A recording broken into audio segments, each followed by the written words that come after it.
सुस्थ मनीष परी भाषण देउथिले कांग्रेस नेता। अचानक आसिला हार्ट अटैक आ उड़ीगला प्राणवायु।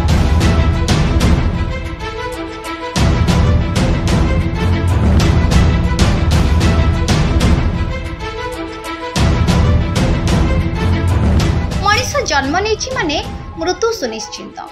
मृत्यु केतबेले जे आसीबो ताहा केही कहि परिबे नाही। अनेक समय रे जिम रे व्यायाम करुथिबा बेले चालुथिबा बेले डांस करुथिबा बेले अनेकों जीवन चली जाइथिबार दृश्य देखिबाकू मिले। तेबे एहा मध्य रे कर्नाटक रु आसीछि एक चांचल्यकर घटना। एक प्रेस कॉन्फ्रेंस रे भाषण देउथिबा बेले अचानक जने स्थानीय कांग्रेस नेतांकर मृत्यु घटिछि। खबर मुताबक बेंगलुरु प्रेस क्लब रे एही दुखद घटना घटिछि। 63 वर्षीय रविचंद्रन नामक जने स्थानीय नेतांक सह एपरि किछि घटिछि। रवि चौकी बसी माइक धरी सुस्थ मनीष परी भाषण देउथिले।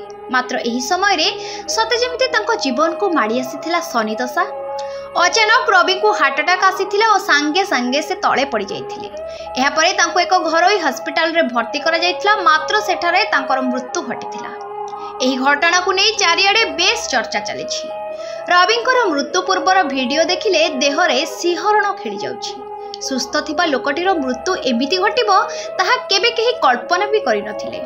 एही घटनार एक वीडियो भाइराल हेबारे लागिछि।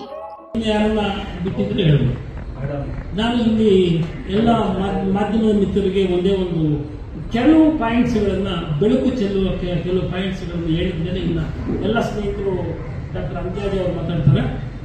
ಏನು ಅಂದ್ರೆ ಮೊನ್ನೆ 26ನೇ ತಾರೀಕು ಗಣತವ್ಯಸ್ಥ ರಾಜ್ಯಪಾಲರು ಮಾನ್ಯ ಮುಖ್ಯಮಂತ್ರಿಗಳಿಗೆ ನೋಟಿಸ್ ಕೊಟ್ಟಿದ್ದಾರೆ. ಅವರು ಮಧ್ಯಾಹ್ನ ಅವರೊಂದು ದೂರು ಕೊಡ್ತಾರೆ.